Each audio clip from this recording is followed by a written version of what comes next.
कि आप अपने आशीर्वचन जनता के बीच में दें। भाई मंच को खाली करो एक बार। हेलो, साइड हटो थोड़ा सा। एक बार मेरे साथ सभी जोर से जय श्री राम का नारा लगाएंगे। बोलो जय श्री राम, जय जय श्री राम। अब एक नारा ये लगाना है कि बाबर को कब्र में ये पता चल जाए कि आज मंदिर बन रहा है। जय श्री राम। और एक बार मोदी जी को पता चल जाए कि आज उन्होंने प्राण प्रतिष्ठा की है। और मैं सुबह से 7 बजे से उनके साथ ही डिबेट में था टीवी चैनल्स पर। एक बार जोर से लगाएंगे, बोलो जय श्री राम। सबसे पहले मैं वेलफेयर एसोसिएशन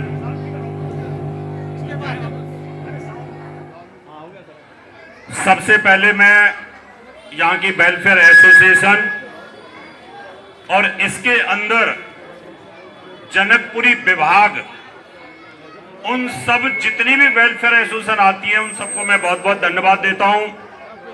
और मैं बताना चाहता हूं, जनकपुरी विभाग की मीटिंग हुई थी, उस मीटिंग में यह बोला गया था कि कार सेवकों के लिए कौन यहां पर हेड बनेगा। और मैंने जान की बाजी की परवाह न करते हुए मैंने कहा कि मैं हेड बनूंगा। और फिर हमने यहां पर एक संगठन तैयार किया और उसमें सबसे ज्यादा भूमिका मनोज की और योगेश नंदा जी की रही। इन लोगों ने यहां पर बहुत ज्यादा टीम तैयार की। लेकिन एक दुख है कि हमारे बीच में यही डी ब्लॉक के दीपक शर्मा जी जो अमेरिका चले गए थे, वो भी हमारे बीच में कार सेवक थे, लेकिन वो अब इस दुनिया में नहीं है।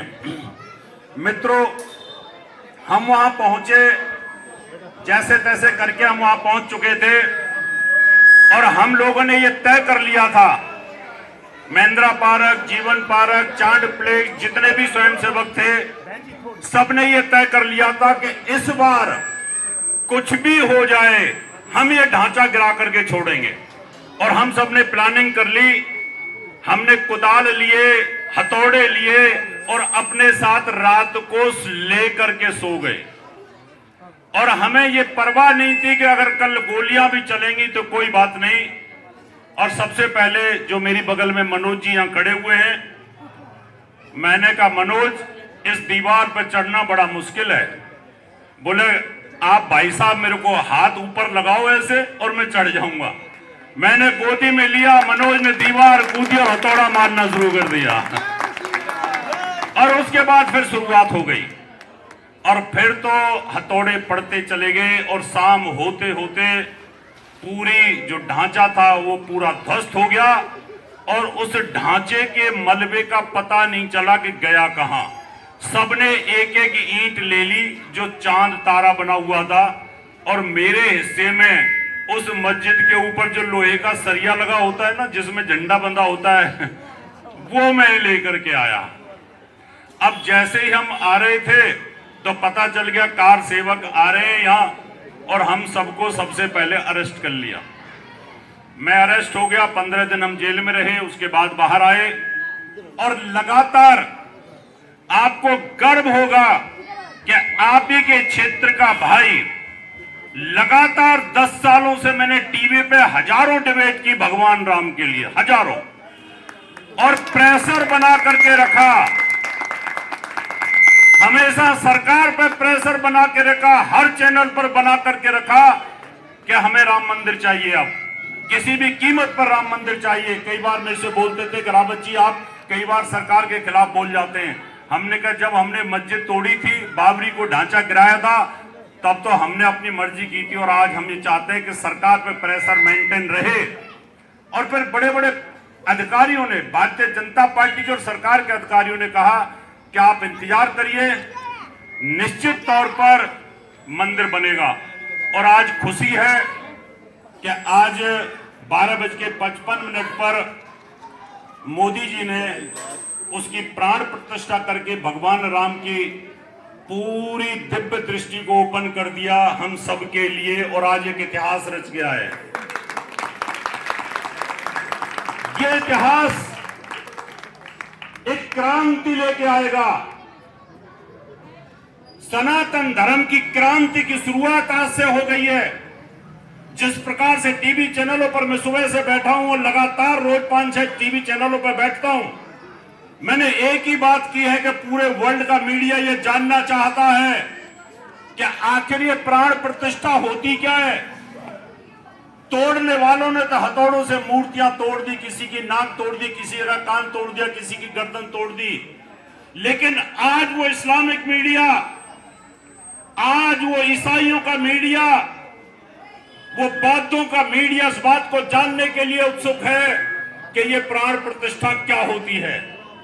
किस प्रकार से ये मूर्तियों में 8-8 10 दिन तक लगातार इनका वेद मंत्रों का जाप होता है लगातार, और तब जाकर के इनके अंदर प्राण प्रतिष्ठा आती है। लेकिन मित्रों, बहुत कुछ झेला, रोजाना कुतर्कियों की बहसों का जवाब दिया। कितने कुतर्की, कितने हिंदू लोग जो नहीं मानते थे, नास्तिक थे, वो ये बोलते थे कि पत्थर की मूर्ति में प्राण कैसे आ सकता है। तो मैं उनको जवाब देता था कि अकबर जो था, अकबर के दरबार में 9 दरबारी थे, वहां पर 9 रत्न थे, और 9 रत्नों में एक तानसेन होता था। और जब तानसेन राग दीपक गाया करता था तो वहां महलों के दीपक जल जाते थे। मैंने उनको कहा, कुतर्कियों को, कि अरे मुसलमानों, अरे कुतर्कियों और धर्मनिरपेक्ष वालों, जब राग दीपक गाने से अगर दीपक जलता है तो वेद मंत्र को करने से प्राण प्रतिष्ठा क्यों नहीं हो सकती है। तो किसी के पास जवाब नहीं होता था।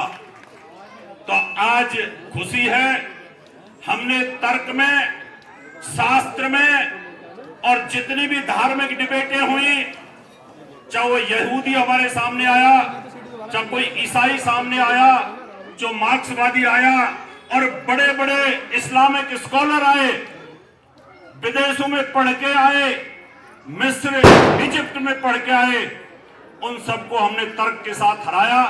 और आज हमें खुशी है कि आज हमारा भगवान राम का मंदिर बनकर के एक इतिहास रच दिया, और मुझे उम्मीद है कि वर्ल्ड का सबसे बड़ा अयोध्या धाम बनने वाला है।